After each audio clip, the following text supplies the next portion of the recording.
লম্বা দেখুন আমার এখানে হচ্ছে এই ফাটেনি আর একদম কালারটাও ঠিক হয়েছে। ठीक है 5 गुलाब जामुन एक दिन मैं वो फ्रिज में लॉक करके रखूंगी। ठीक है एक गुलाब जामुन एक दिन 5টা খাবে। আজকে আরও একবার ইনস্ট্যান্ট গোলাপ জামুন বানাবো।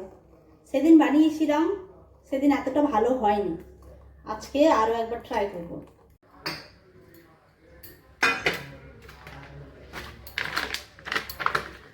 মাখিয়ে অল্প অল্প করে জল দিয়ে চলুন এবার আমি ক্যামেরাটা অফ করে দিই, নইলে মনটা আমার ওই দিকেই থাকবে, এই দিকে আমি কনসেন্ট্রেট করতে পারবো না। মাখানো হয়ে যাক, তারপর ভাজা হয়ে গেলে দেখাবো। শুরু হয়ে গেল বৃষ্টি, এবারে সাকসেসফুল, এবারে একদম ঠিকঠাক হচ্ছে। এই দেখুন এবার একদম ঠিকঠাক হয়েছে, ফাটেও নি আর ভাজাটাও খুব সুন্দর হয়েছে। মোটামুটি 10-12টা হলো, এখন অনেক বানানো বাকি।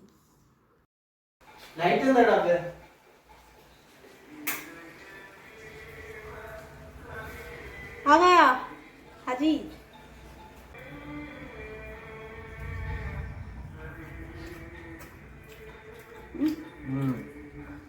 एक साथ इतना बनाया, इसको बचा बचा के खाना है, मीन्स 1 वीक तक खाना है। ठीक है 5 गुलाब जामुन एक दिन मैं वो फ्रिज में लॉक करके रखूंगी। ठीक है एक गुलाब जामुन एक दिन 5টা খাবে।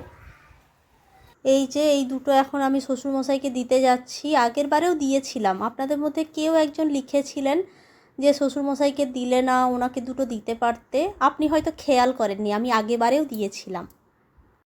গুড মর্নিং, এটা রবিবারের সকাল। রবিবারে বানাচ্ছি ফুলকো ফুলকো লুচি আর সাদা আলুর তরকারি। আপনাদের মধ্যে অনেকেই আমাকে বলেন যে শ্বশুরবাড়ির লোকেরা আমাদের বাঙালি খাবার কি কি খেতে পছন্দ করে, তো তার মধ্যে এই ফুলকো ফুলকো লুচি আর সাদা আলুর তরকারি কিংবা লুচির সাথে ঘুগনি, যেটা এখানে কাডেলা কারি বলে, এই দুটো খুব পছন্দ করে। আরও নানা রকমের খাবার আছে, সেগুলো আমি মাঝে মাঝে বানাই, তবে একটা শর্তটা হচ্ছে হয় আমাকে নারকেল তেল কিংবা রাইস ব্রান কিংবা সানফ্লাওয়ার অয়েলে বানাতে হবে। সর্ষের তেলের গন্ধটা ওনারা ঠিক নিতে পারেন না।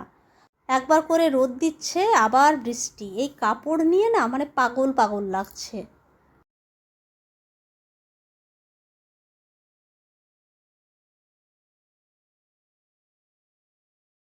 আমাদের এই যে হয়ে গেছে আজ থেকে কানেকশন, এটা হচ্ছে আপনার ডিসপ্লে,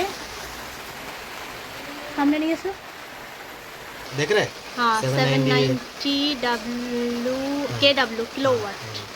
अभी कम है क्योंकि बारिश है ना, हाँ बारिश में कम होगा, फिर भी प्रोडक्शन हो रहा है। হ্যাঁ তো প্রোডাকশন কেমন হচ্ছে সেটা প্র্যাকটিক্যালি দেখার পর আপনাদের বলবো। আর আমাদের লাস্ট 2 মাসে বিল হয়েছিল 8100 কত টাকা। এবার 2 মাস পরে বিলটা দেখি কেমন হচ্ছে, তারপর আপনাদেরকে বলবো, আপনারাও লাগান। যদি মানে প্রফিট হয়, আমরা যদি বুঝি যে প্রফিট হচ্ছে, তাহলে আপনাদেরকেও বলবো আপনারাও কিন্তু বাড়িতে ইনস্টল করুন।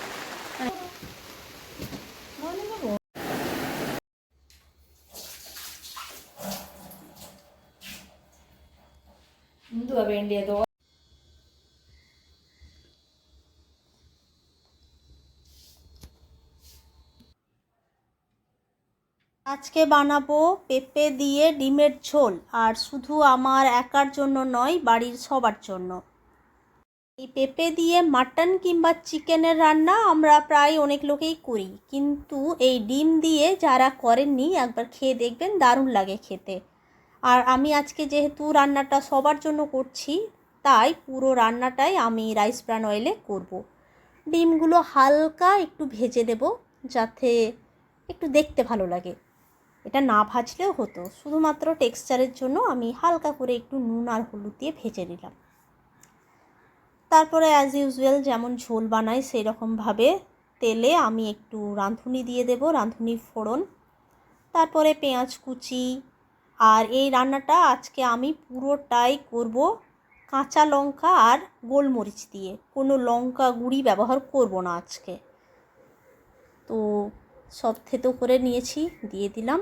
আর এটা মশলা, এখানে যেহেতু জিরে বাটা, মানে আমি একার জন্য করলে আমি জিরে বাটা দিতাম, কিন্তু যেহেতু এখানকার লোক মানে জিরের গন্ধটা নিতে পারে না, খুব কম রান্না আছে যেগুলো তো ওই অল্প মাত্র মানে অল্প পরিমাণে জিরে দেয়। আমি যে মশলাটা দিলাম সেটা হচ্ছে ধনে গুঁড়ো, গরম মশলা আর একটু সবজি মশলা দিয়ে দিয়েছি, ব্যাস। এবার এটা একটু কষিয়ে জল ঢেলে এটাকে সেদ্ধ করে নেব। তারপরে সেদ্ধ হয়ে গেলে ডিমগুলো ছেড়ে দেবো, ব্যাস হয়ে গেল ডিমের ঝোল।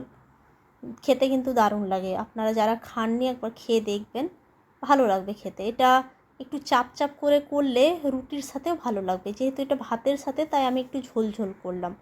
আমাদের বাড়িতে একটা প্রবলেম হচ্ছে, আমার বর ধনেপাতা খুব একটা পছন্দ করে না, আর আমার শ্বশুরমশাই পারলে উনি সব সবজিতেই ধনেপাতা দিয়ে দেবেন।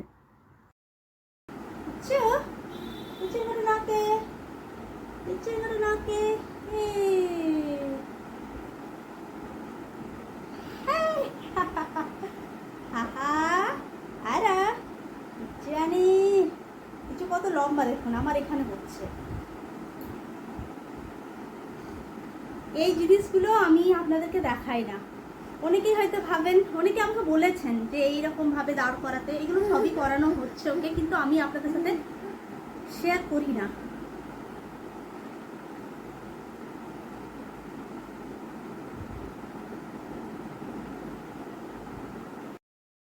এখন ওকে এইভাবে আধ ঘন্টা দাঁড় করিয়ে রাখবো, তারপরে এটা খুলে দেব, নিয়ে সিঁড়িতে গিয়ে বসাবো। সিঁড়িতে বসালে ওর পোশ্চারটা ভালো হবে।